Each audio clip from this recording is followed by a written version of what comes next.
நற்செய்தி வாசகம். மார்க் எழுதிய நற்செய்தி 12ஆம் அதிகாரம். ஆண்டவரின் உயிருள்ள வார்த்தைகள் 13 17 முடிய. பரிசேயர் இயேசுவை அவருடைய பேச்சில் சிக்க வைக்க ஏரோதியர் சிலரை அவரிடம் அனுப்பி வைத்தனர். அவர்கள் அவரிடம் வந்து, போதகரே, நீர் உண்மையுள்ளவர், ஆள் பார்த்து செயல்படாதவர், எவரையும் பொருட்படுத்தாமல் கடவுளின் நெறியை உண்மைக்கு ஏற்ப கற்பிப்பவர் என்பது எங்களுக்கு தெரியும். சீசருக்கு வரி செலுத்துவது முறையா இல்லையா, நாங்கள் செலுத்தவா வேண்டாமா என்று கேட்டார்கள். அவர் அவர்களுடைய வெளிவேடத்தை புரிந்து கொண்டு, ஏன் என்னை சோதிக்கிறீர்கள்? என்னிடம் ஒரு தெனாரியத்தை கொண்டு வாருங்கள், நான் பார்க்க வேண்டும் என்றார். அவர்கள் அதை கொண்டு வந்தார்கள். இயேசு அவர்களிடம், இதில் பொறிக்கப்பட்டுள்ள உருவமும் எழுத்தும் யாருடையவை என்று கேட்டார். அவர்கள் அவரிடம், சீசருடையவை என்றார்கள். அதற்கு இயேசு அவர்களை நோக்கி, சீசருக்கு உரியவற்றை சீசருக்கும், கடவுளுக்கு உரியவற்றை கடவுளுக்கும் கொடுங்கள் என்றார். அவர்கள் அவரை குறித்து வியப்படைந்தார்கள். இது கிறிஸ்து வழங்கும் நற்செய்தி. கிறிஸ்துவே உமக்கு புகழ். ಮಾರ್ಕ ಅಧ್ಯಾಯ 12 ವಚನ 13-17 ಅನಂತರ ಯೆಹೂದ್ಯ ನಾಯಕರು ಕೆಲವು ಪರಿಸಾಯರನ್ನು ಹಾಗೂ ಹೆರೋದರ ಗುಂಪಿನಿಂದ ಕೆಲವರನ್ನು ಯೇಸುವಿನ ಮಾತಿನಲ್ಲಿ ಏನಾದರೂ ತಪ್ಪು ಕಂಡು ಹಿಡಿಯಲು ಕಳುಹಿಸಿದರು. ಪರಿಸಾಯರು ಮತ್ತು ಹೆರೋದ್ಯರು ಯೇಸುವಿನ ಬಳಿಗೆ ಬಂದು ಆತನಿಗೆ, ಉಪದೇಶಕನೇ, ನೀನು ಯಥಾರ್ಥನೆಂಬುದು ನಮಗೆ ತಿಳಿದಿದೆ.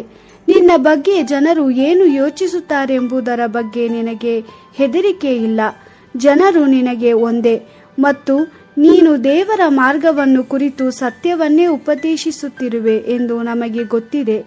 ಆದ್ದರಿಂದ ನಮಗೆ ಹೇಳು, ಸಿಸರನಿಗೆ ತೆರಿಗೆ ಕೊಡುವುದು ಸರಿಯೋ ಅಥವಾ ತಪ್ಪೋ? ನಾವು ತೆರಿಗೆಗಳನ್ನು ಕೊಡಬೇಕೇ ಅಥವಾ ಕೊಡಬಾರದೆ ಎಂದರು. ಈ ಜನರು ನಿಜವಾಗಿಯೂ ತನ್ನನ್ನು ವಂಚಿಸುವುದಕ್ಕೆ ಪ್ರಯತ್ನಿಸುತ್ತಿದ್ದಾರೆಂಬುದು ಯೇಸುವಿಗೆ ತಿಳಿದಿತ್ತು. ಆದ್ದರಿಂದ ಆತನು ಅವರಿಗೆ, ನನ್ನ ಮಾತಿನಲ್ಲಿ ತಪ್ಪನ್ನು ಕಂಡುಹಿಡಿಯಲು ಏಕೆ ಪ್ರಯತ್ನಿಸುತ್ತೀರಿ? ನನಗೆ ಒಂದು ಬೆಳ್ಳಿ ನಾಣ್ಯವನ್ನು ಕೊಡಿರಿ, ನಾನು ಅದನ್ನು ನೋಡಬೇಕು ಎಂದನು. ಅವರು ಆತನಿಗೆ ಒಂದು ನಾಣ್ಯವನ್ನು ಕೊಟ್ಟರು. ಯೇಸು ಅವರಿಗೆ, ನಾಣ್ಯದ ಮೇಲೆ ಯಾರ ಚಿತ್ರವಿದೆ ಮತ್ತು ಅದರ ಮೇಲೆ ಯಾರ ಹೆಸರಿದೆ ಎಂದು ಕೇಳಿದನು. ಅವರು, ಇದು ಸೀಸರನ ಚಿತ್ರ ಮತ್ತು ಸೀಸರನ ಹೆಸರು ಎಂದು ಉತ್ತರಿಸಿದರು. ಆಗ ಯೇಸು ಅವರಿಗೆ, ಸೀಸರನದನ್ನು ಸೀಸರನಿಗೆ ಕೊಡಿ, ದೇವರದನ್ನು ದೇವರಿಗೆ ಕೊಡಿ ಎಂದು ಹೇಳಿದನು. ಯೇಸು ಹೇಳಿದ್ದನ್ನು ಕೇಳಿ ಅವರು ಆಶ್ಚರ್ಯಪಟ್ಟರು. ದೇವರ ವಾಕ್ಯವಿದು. ದೇವರಿಗೆ ಕೃತಜ್ಞತೆ ಸಲ್ಲಲಿ. Gospel according to Mark chapter 12 verse 13-17. They sent to Jesus some Pharisees with members of Herod's party with the purpose of trapping him in his words. They said to Jesus, Master, we know that you are true and you are not influenced by anyone, and your answers do not change according to who is listening to you, but you truly teach God's way. Tell us, is it against the law to pay taxes to Caesar? Should we pay them or not? But Jesus saw through their trick and answered, Why are you testing me? Bring me a denarius and let me see it.